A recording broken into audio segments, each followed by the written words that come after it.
In mid-2018, 29-year-old Grant was unemployed, living rent-free in his parents' guest house in the rural village of Chuliota, Florida. He had not once lived on his own and had recently been kicked out of an anesthesiology school for lack of attendance and also fired from a job as a nurse for stealing medication. It was around that time when he decided to experiment with a relatively new realm of online cam sites. These platforms differ from regular porn sites in that they are interactive. Instead of watching a pre-recorded video, users can solicit live performances from models in exchange for money. This allows individuals to watch whatever acts they want, but at a price. Using his brother's credit card, he browsed through multiple cam models, spending an average of 20 minutes on each one. Yet it was on the 5th of June when forensics discovered he came in contact with a performer who went by the stage name of Sylvie. And over the following 6 months, Grant would spend over $200,000 of his family's money on this one model. The entirety of his father's life savings that he had saved up from working as a pharmacist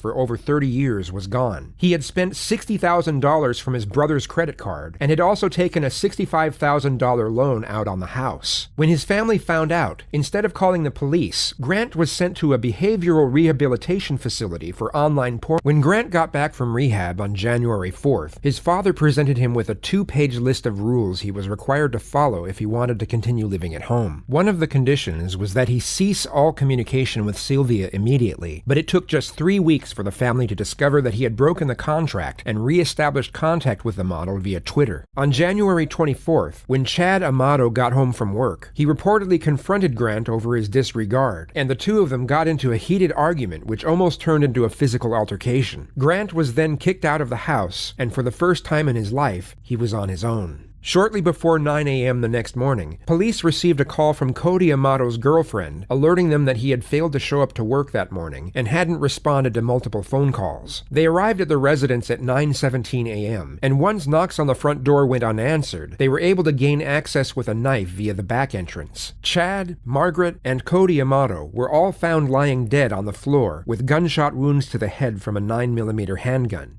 Grant became the immediate prime suspect, as a witness statement from Cody's girlfriend advised police of the confrontation that had occurred the night before, as well as the collection of bizarre circumstances that had led to that point. He was traced to a hotel in Orlando. You're being cooperative, sir. We appreciate that. Some Seminole County detectives want to talk to you, so we're going to get the handcuffs off of you. Nothing in your pants, correct? It's just a normal routine when we encounter someone that we want to make sure you're safe. Now we know you don't have any weapons, we'll get those restraints off of you.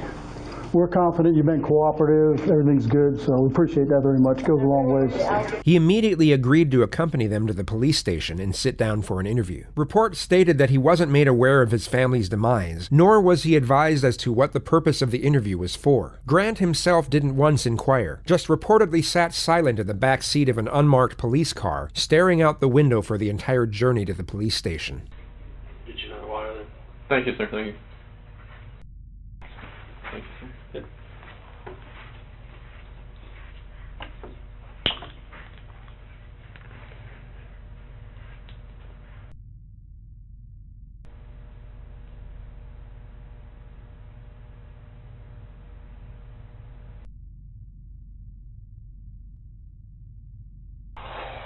So you got to watch Coke or anything? No. I'll hold off on that. Okay. Hi, I'm Eva. Hi. How are you?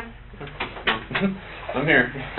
Just to restate, he has not been told, nor given any insinuation as to why he is sitting inside an interrogation room, and has not once inquired himself. Hey, we really appreciate you coming up here with us, and any time during this you need to stop and go to the bathroom, want a drink, saying, just let me know, and we'll be happy to do it. My name is Danny Anderson, and I'm a deputy Seminole County Sheriff's Office, as is Eva. The investigator's initial plan is to establish a friendly connection with the suspect, which can often be a highly effective tactical procedure to elicit a more detailed discourse. Yet on this occasion, something seems to get lost in the endeavor, which you'll just have to see for yourself when the time comes. This is one of the most fascinatingly aggravating interrogations to ever be released into the public domain.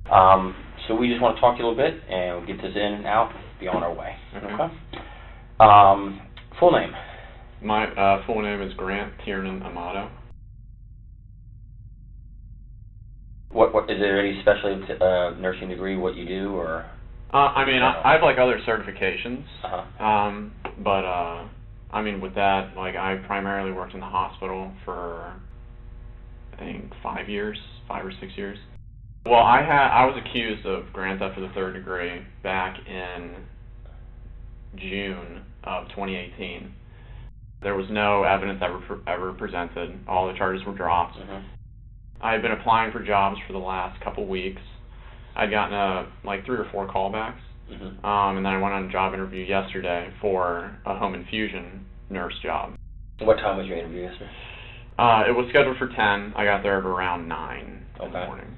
And then I think we actually had the interview at about 9:45. How'd that go? I mean, it was all good. They didn't have anything. They said that they'd probably be getting back to me by Tuesday or Thursday this coming week. Get you back to work?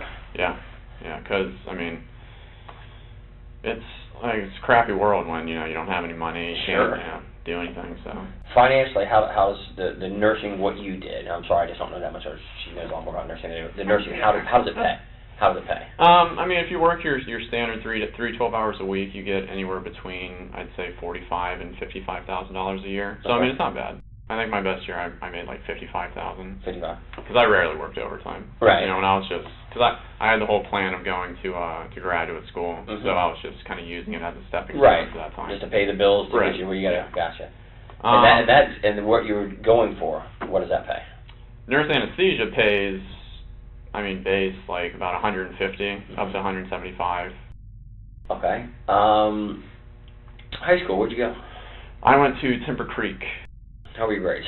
High school and the first 2 years of college, I was A, B, C.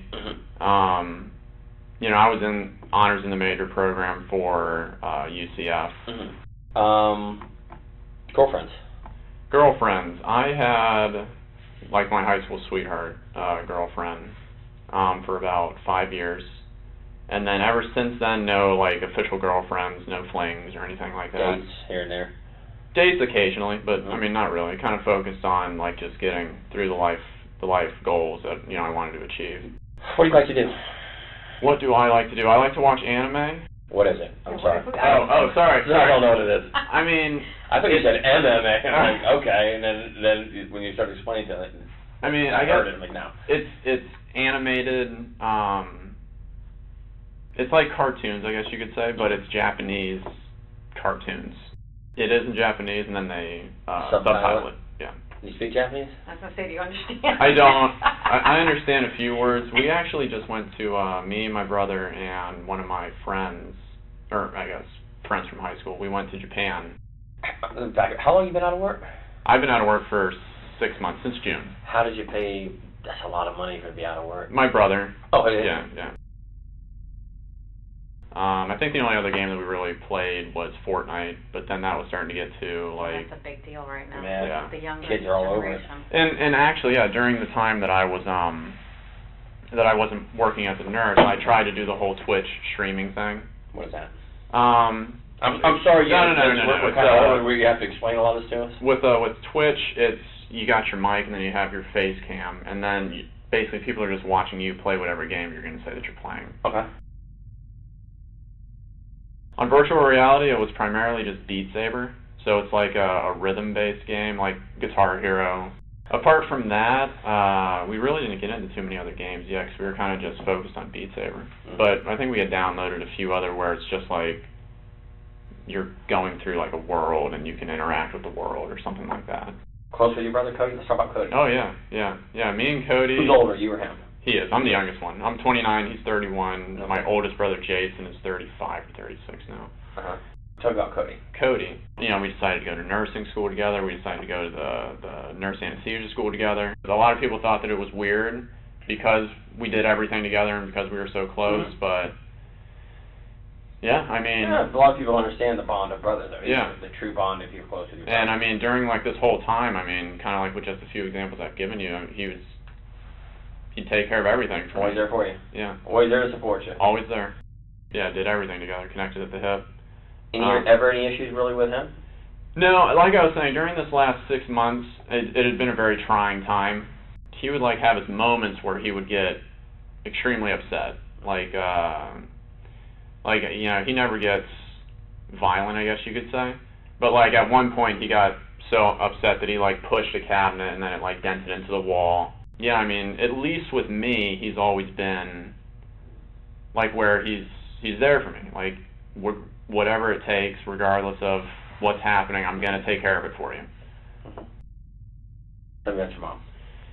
My mom has It must have been a bizarre sight for the detectives to witness, when a man who had just allegedly shot his mother in the back of the head gave a reminiscent smile when she was brought up in the discussion. she's always been the it's kind of like Cody. She's always been the one that focused on me, and Were you the baby? You Yeah. were truly the family baby? for my mom. What about she's Yeah, okay? for my mom. Mom's favorite? Yeah. You know, countless times my dad would like come up to me and he'd make like me feel like he'd try and use things and word things to make me feel guilty so that I would, you know, do everything that I can, like get a job. Almost like a motivation. Right. And he'd tell me time and time again that, you know, you're her favorite. I mean, she would do anything for you. Mm-hmm. And I mean, it's like, yeah, I don't need to hear that. I mean, that's not what would motivate me. Sure. But no, with Mom, I think we yelled at each other a grand total of like 3 or 4 times my whole life. Never any issues. I mean, it was always, like, if there was somebody that I could talk to and, like, Cody wasn't available, I'd always talk to my mom. I'd always let her know what's going on. Yeah, I mean, she would help me out through anything. Okay. Tell me about Dad. Dad, What does he do? Dad's a pharmacist. Okay. He works for CVS. He's been a pharmacist for, I think, 35 years or so. My dad was a very, like, angry, violent type person. Overbearing. You know, like baseball practice, it'd be like for 4 or 5 hours, and he's hurling the ball as fast as an adult can, and we're like 7th to 8th grade trying to catch this stuff. Belittle you? He would belittle me when I was younger.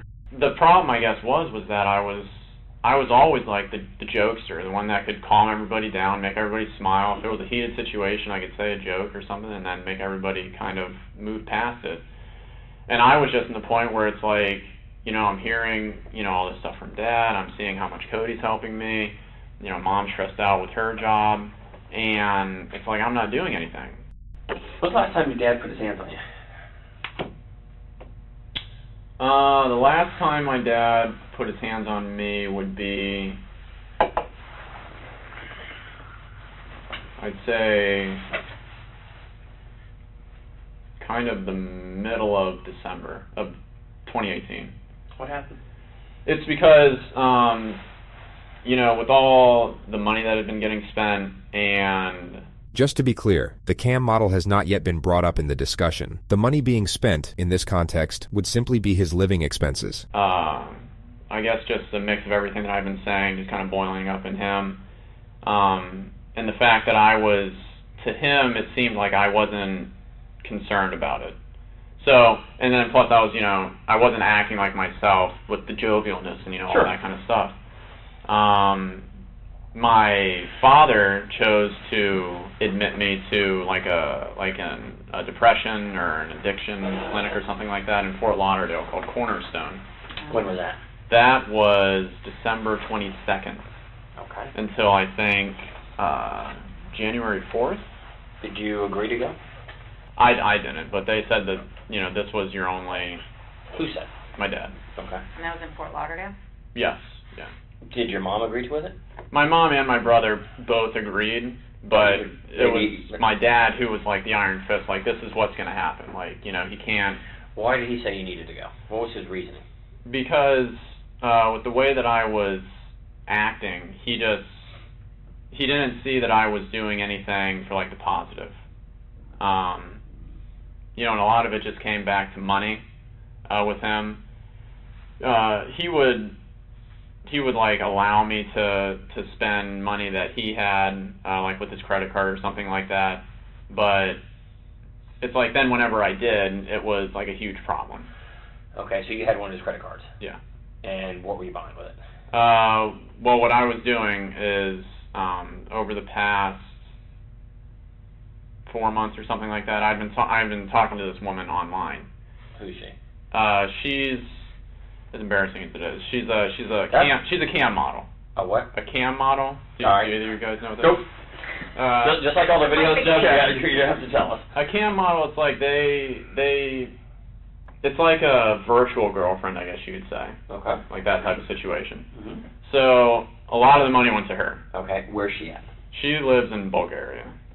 Where? Bulgaria, Where's that?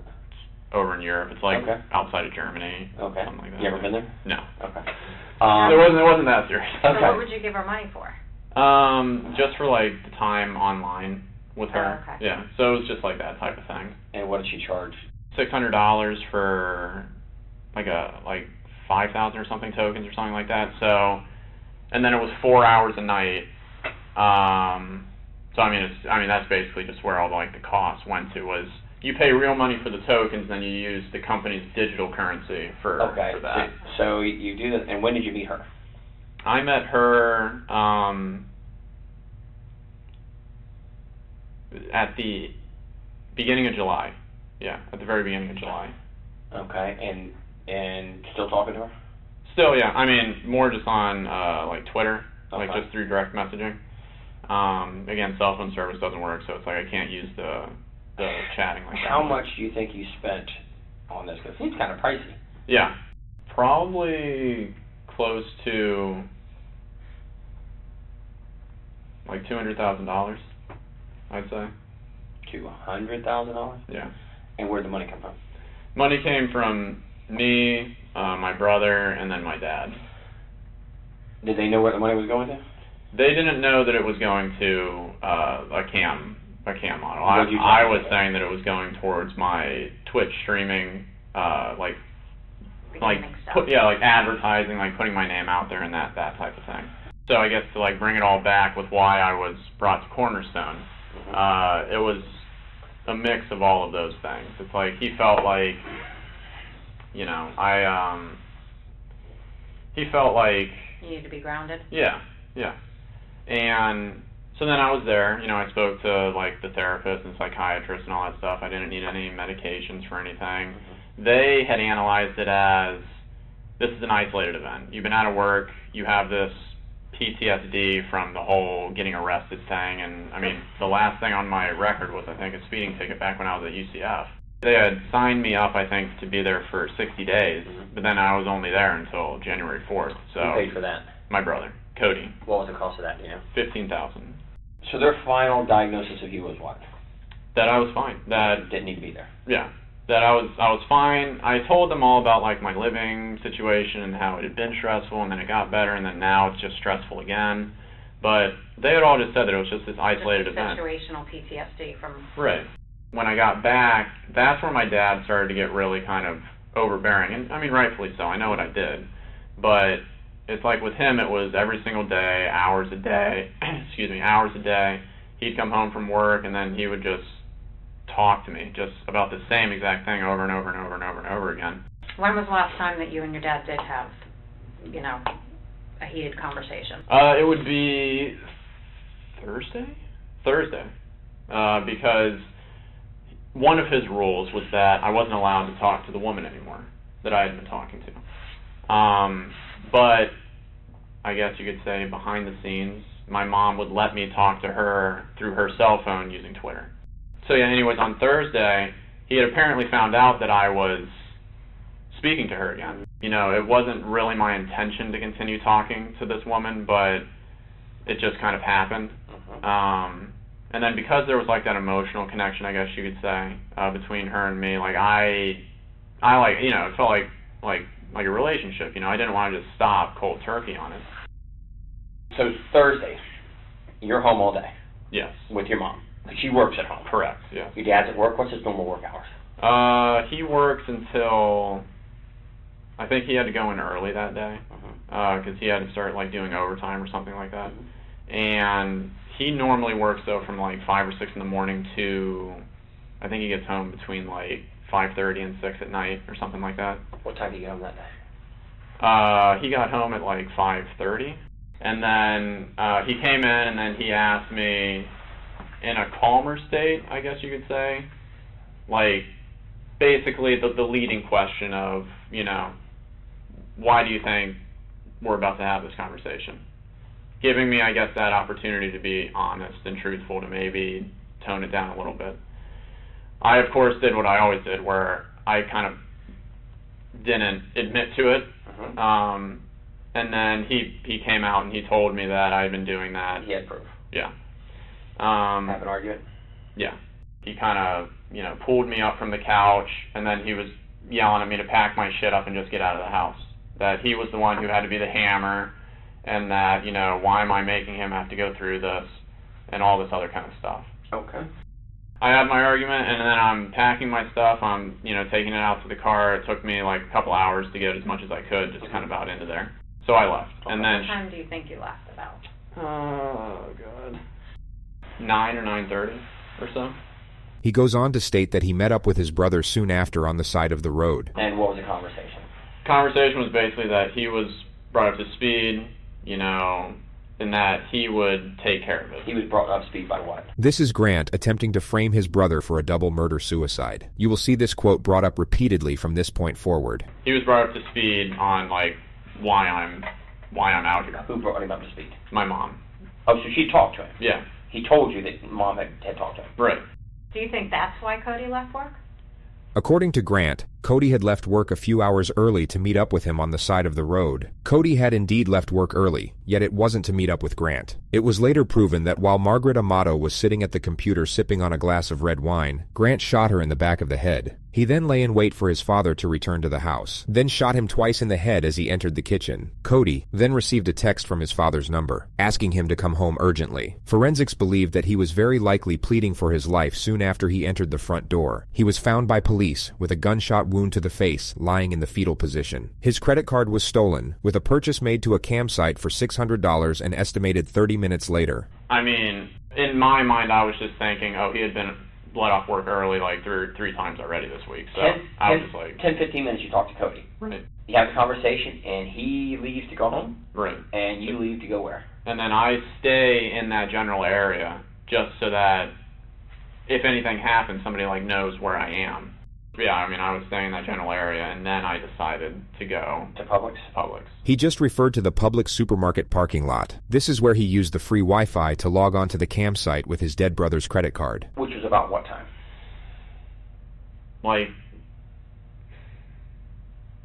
Between midnight and 1, I think. Yeah. And you go to Publix midnight 1, and how long did you stay there till? I stayed there until 7. Slept there last night? Talked to anybody? I messaged the girl that I had been talking to So on Twitter. Yeah. On Twitter, so you have to pay for it. Right. Did she respond back to you? I think once. The discussion is then brought back to his last meeting with Cody. And then, when you left Cody, what did he say he was going to go do? Cody said that he will take care of it. Take care of what? Just the situation that was at hand with whatever he had been updated with from my mom. Did he tell you what he was updated? He had told me the reason why I had been kicked out.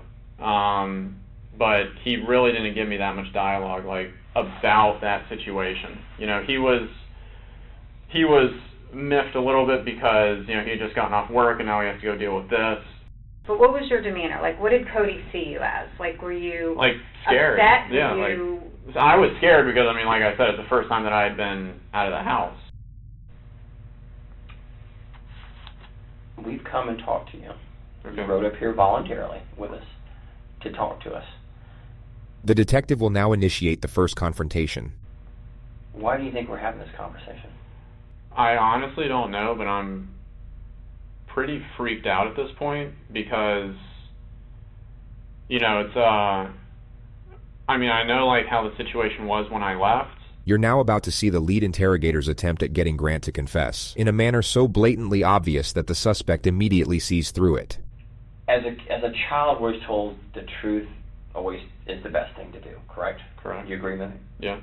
And accidents happen, and things in the heat of the moment, things happen that we wish hadn't happened, but I do it myself sometimes. My kids will make me so aggravated, I'll snap at them and then walk away and say, wow, I wish I would not have done that. That was not very adult of me to snap at my child for something. Yes, they're wrong, but I should be the adult and not snap at them. Right. Tell me what you think, because I can tell I've done this for a long, long time, and I read people, the way they act, and the way they talk to me, and the way they answer questions. There's something you want to tell us. I can see it in your eyes, I can see it in your body language, and just the way you act. Now's the time. Now's the time. If there's something you want to get off your chest and give us an explanation of what's bothering you, now is the exact time to do it. And I'm giving you that opportunity right now to tell me something you want to get off your chest. It's there. I can see it in your face. I can see it in your eyes. That you kept out about that night. You're upset about it. You've been that since we've talked to you. I can see there's something's been bothering you. Even though I don't know you from Adam's house, can't you see things in people that something's really bothering this guy? It's not that, I spent a bunch of money I shouldn't have on this girl. So be it. You did. It's over with. Money can be made back. Something's bothering you. I'm just worried about what is all transpiring from this. I think at this point right now, to be honest with you, Grant, you know what it is. It's in your eyes. Your eyes is the view to your soul, and it's in your eyes. And it sounds stupid, and people don't believe it. Like I told you out there in the car, did I not tell you? You may not like what I say, but I'm going to tell you the truth. I'm going to tell you the truth every time, because I can walk in front of anybody in God and say, I don't care, I told him the truth. And we usually know answers before we ask it. Right. Me and Eva knew everything before we asked you the questions.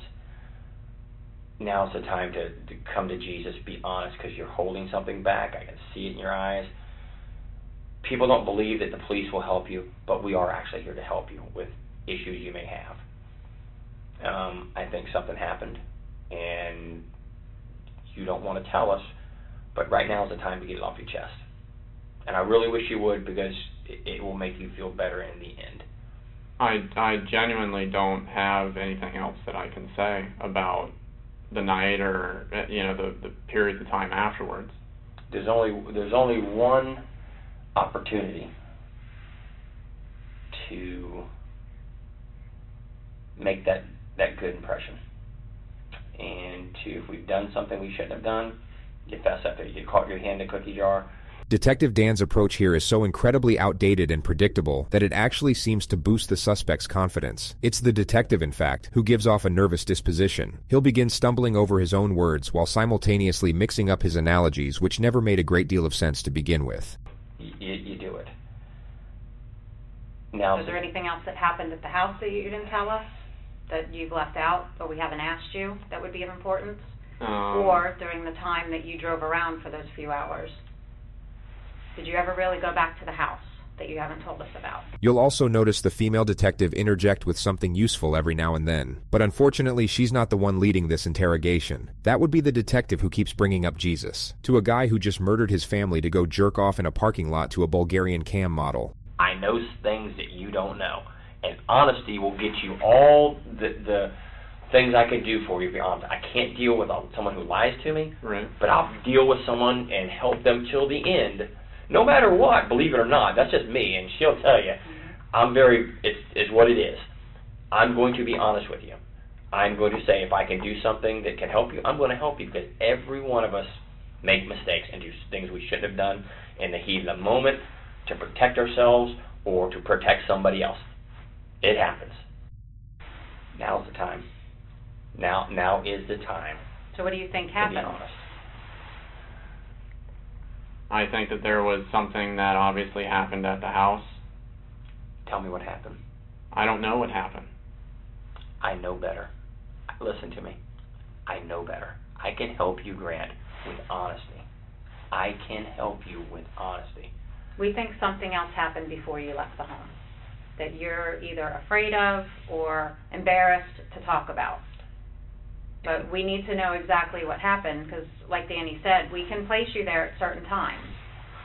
And so we need to know what happened before you left that house, because you didn't leave with everything being okay. I honestly, I don't have anything else that I can really say. I mean, I don't know. Do you even know why law enforcement got involved? Like what brought us to that home? No.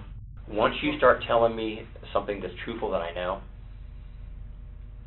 then we're going to have a conversation of exactly what happened. I mean, you're a smart guy. You know something's happened at your home.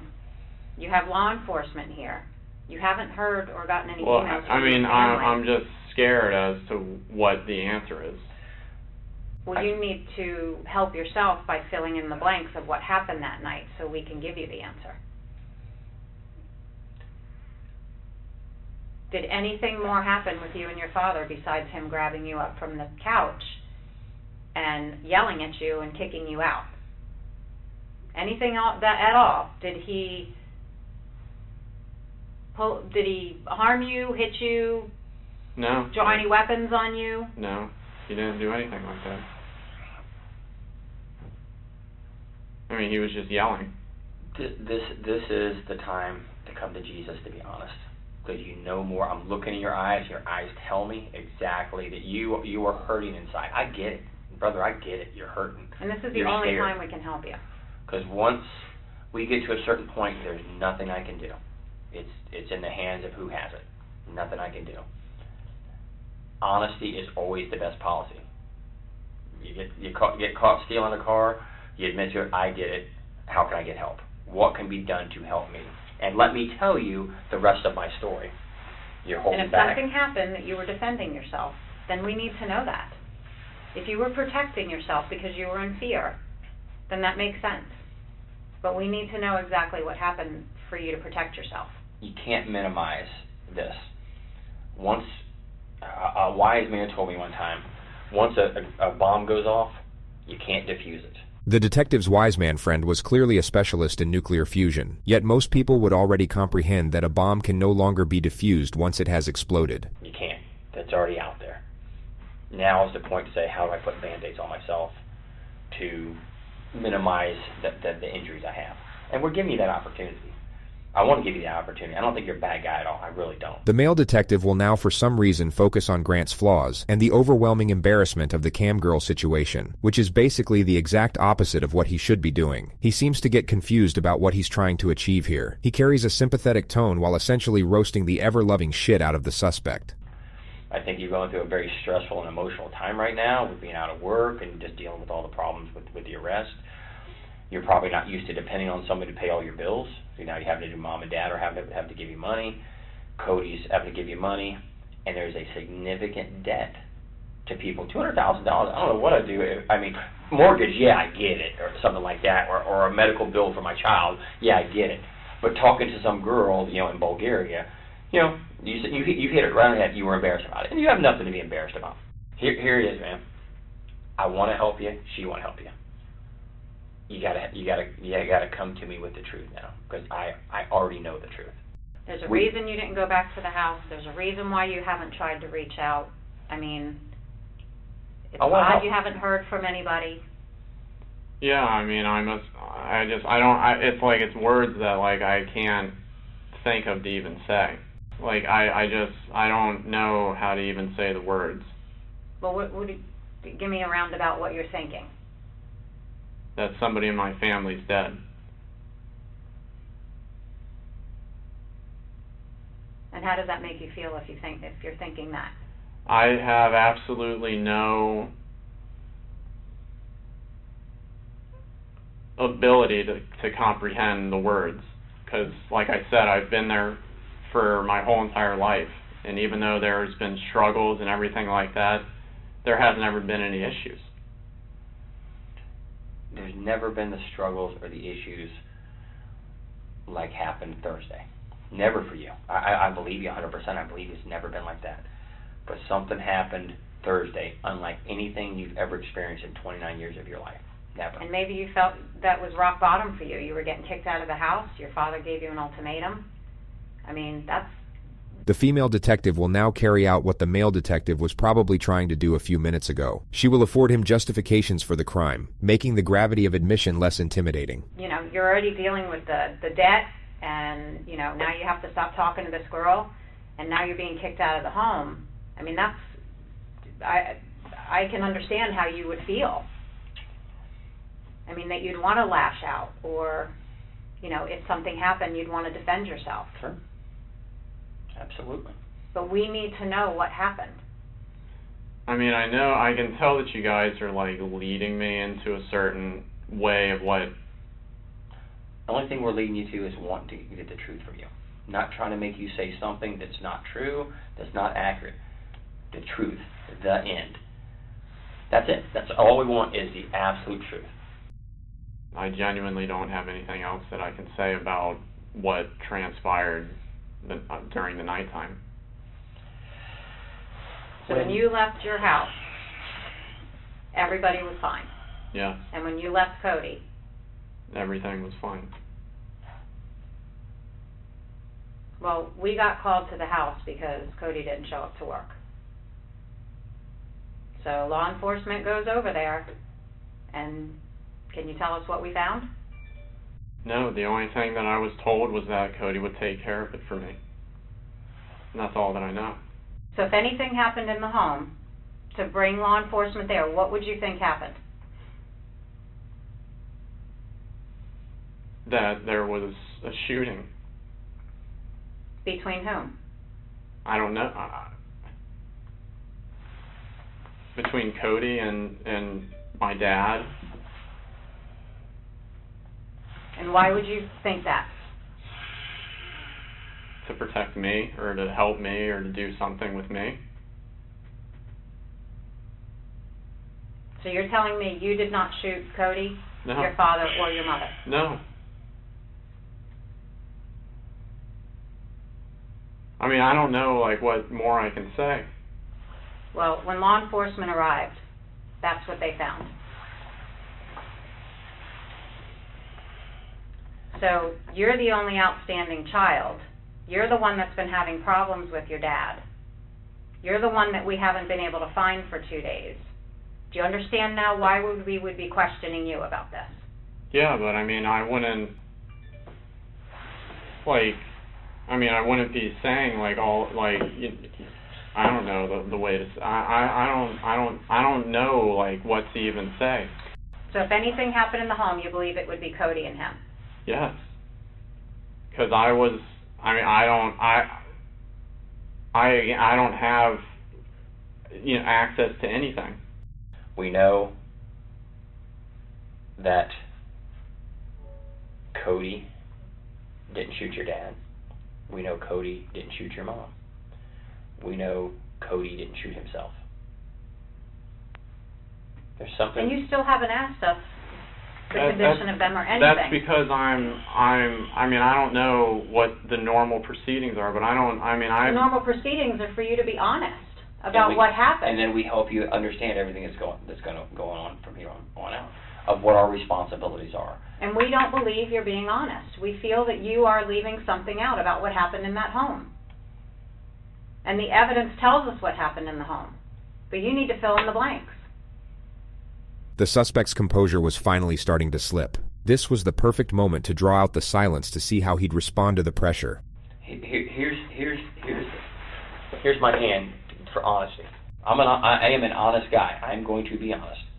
And when it's all said and done, I'm going to be honest to the very last day that I deal with you. And then when this investigation continues, I'll go on to the next person and be honest with them. I can only do so much with honesty. Honesty. So what are you not telling us? What happened at that home that you know? Did you leave the house with your brother Cody looking like that? Or did you leave the house with your father looking like that? Or your mother? Is that how you left your family? No. Nobody else went into that house. Who left your family like this? If you were the one that's been depressed, you were the one that owes money, you were the one that got into a confrontation with your father, who did this to your family? If you were trying to defend yourself or something else happened, we need to know now. The female detective does an excellent job at affording him the option to admit to a lesser infraction, which in this case is self-defense. She provides the option while simultaneously building pressure. It's a textbook maneuver, and she does it very well. To help you. So tell us what happened, Grant. We're here to listen to you. Grant, you need the truth. We're here to make this right. You got to tell the truth. It's on the tip of your tongue, my man. I get that. It's Did your tough. father go after you and you try to protect yourself?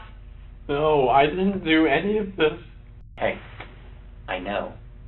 Video surveillance tells me everything that happened this night. I'm telling you. Of people that you'd be surprised who in your neighborhood has video. And I know that there's only 4 people was at this house during this time. 1, 2, 3, 4. Tell me. You got to tell me, man. You got to tell me. Get over that hoop. The video, if you're sitting there saying no, no, no, no, no, and video shows something else, guess what? Big problem. Because it will wind up later on that you can't get any help from anybody. A lot of this, what people make decisions on, is honesty. Was somebody honest? Didn't fire a gun, didn't fire a gun, didn't fire a gun. None of them did. None of them did. Cody did not go home. Or did your father point a gun at you? No, there's nothing else that I can say. Your emotions, your demeanor, your body language, your eyes tell me everything I need to see about you. You want to tell me in the worst way. You want to get this pain off your chest. Do it. I mean, there's just nothing else that I can say. So your dad had told you in the past before that he would kill you? Right. For what reason? For if I basically did anything related to this, again, costing him a lot of money. And Cody knew about that. Right. So when did you learn that your family was dead? I had been worried since last night when I was just in the hotel, but I knew when you guys told me. I mean, like, I knew when you guys had told me, You already knew, though. but I had, You already said. You knew. At any point did you feel like you needed to reach out to Cody and see if he was okay, or? I just didn't want to call anywhere. I just didn't want to know. We understand your father was abusive, and we understand that he was the asshole. And if he threatened you, that he was going to kill you when you came back, you were probably in fear, were you not? So did your brother come home to try and defend you, and then this gunfight happened, and you got so scared that you left? This version of events would obviously clear Grant of any wrongdoing. The detective is hoping he takes the bait so that he changes his story, and can then be placed under arrest for lying to police. No, I mean, I had left when I had said that I had left. I just don't know where else to go to get you to come around, because it does not make any logistical sense of what you're telling us. It doesn't. If these two got in a shooting, we would know. We would know they shot each other. We'd know that. But why Mom? Things just got so bad and out of hand, like never it's been before in your life. Never been here before in your life, or your family's life. He's pissed. His future, his retirement, his plans are being upset by you because of the financial cost. I would almost bet this is just a horrible, bad incident that on any other day wouldn't happen. But you and me both know, as does she, what happened that night. I don't have the answer for anything else. Okay. This is the last time before I'm going to walk out now, and then I'm done. Then I'm done for good. When I'm done, I'm done. I mean, I don't have anything else that I can say.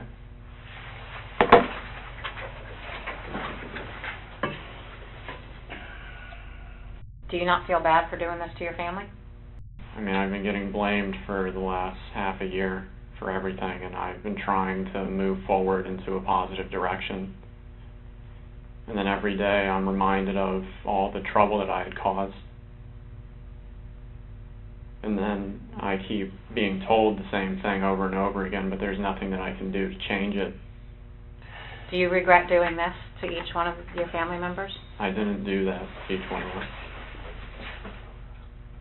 Here, you sit in my seat for a minute. Sit in my seat. Get out of it. Here. Sit right here. Come here. Sit right here. Get out of that seat. Sit right there for me. The suspect still isn't sitting in his seat. Two things that happened here today. Two things. You're a guy swimming out in the middle of the ocean, and we're going to give you one of two things based on you. You can have a life preserver to keep from drowning, or you get the boat anchor. Which one do you want? Because we will give you whichever one you ask for. The life preserver, the boat anchor. No, I want the life preserver that I've said everything that I can. You want it, and I believe you do, but you have not said everything you can say.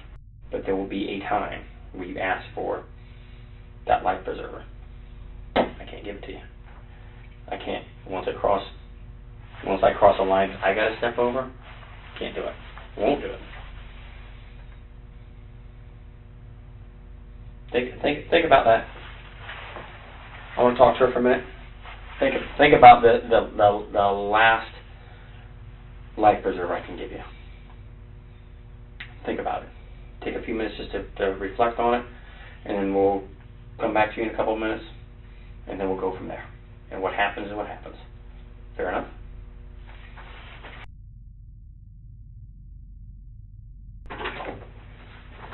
You alright, Graham? Okay. Need some food, some water? You good to stay for a while longer? You okay?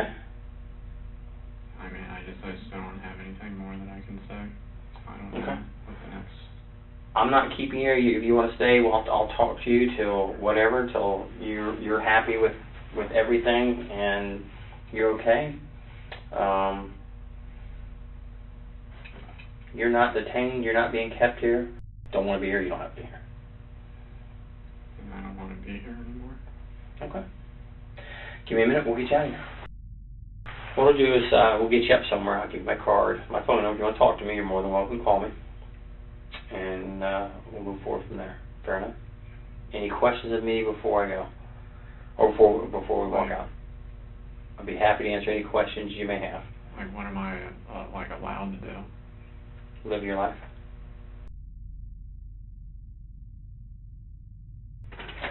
Hey man, we are right there at it. Jason's here. It's going to be a few more minutes. What I need to do is just for our investigation, get some pictures of you. We're going to collect your clothing. As soon as that's done, we'll get Jason here to talk to you.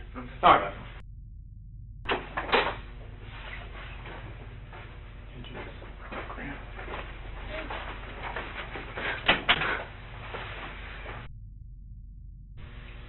Alright, so I take it you know what happened. Yeah.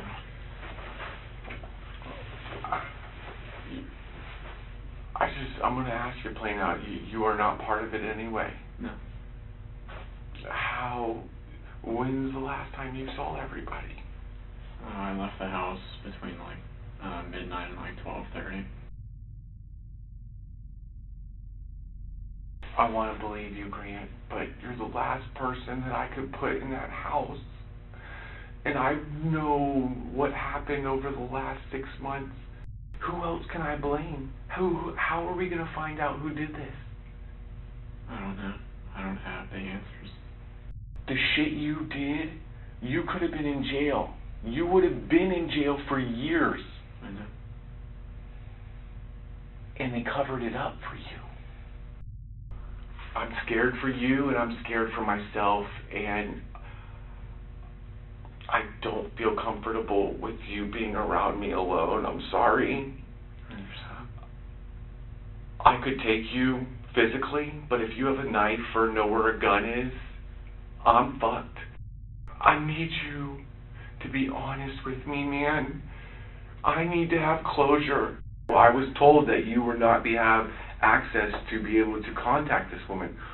Why do you feel the intent to still contact her?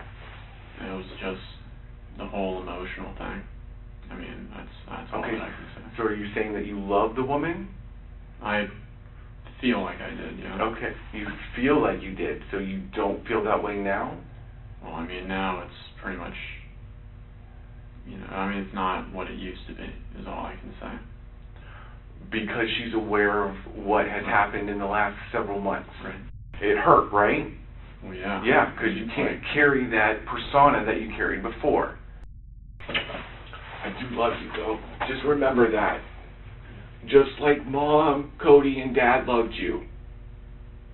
Nobody loved you any more or any less.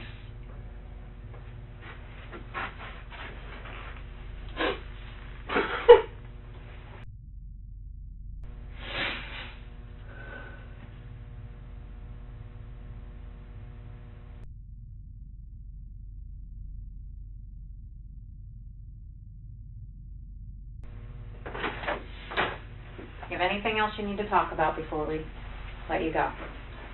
Because now's your time. You know that. Like Danny said, once you're out of here, there's no coming back from this. We're giving you every opportunity to tell us what happened in that home that you have not told us. So you're aware that when you leave here, you're not going to have any chance to redeem yourself and tell us the truth after the fact. I understand. And you're okay with that. You can live with yourself knowing that you're not going to tell us the truth. I've said what I can say. Okay.